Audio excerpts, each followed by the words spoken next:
सरकारच्या PM-ई बस योजनेतून सोलापूर महापालिकेला 100 बस मिळणार आहेत. सध्या चार्जिंग स्टेशनचे काम अंतिम टप्प्यात असून मार्च मध्ये सुरुवातीला 9 मीटरच्या 30 बस सोलापुरात दाखल होणार आहेत.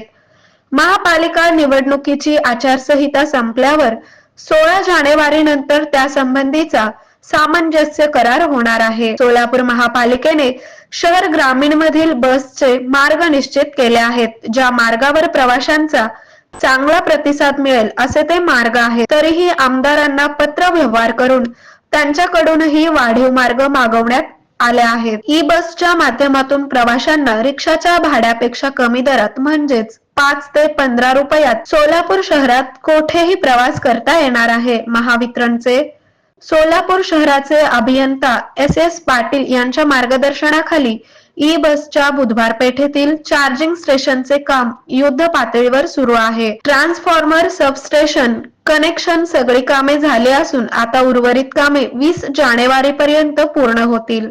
त्यानंतर चार्जिंग पॉइंट काढले जातील. त्या ठिकाणी बस लावायला व चार्जिंगची व्यवस्था देखील आहे.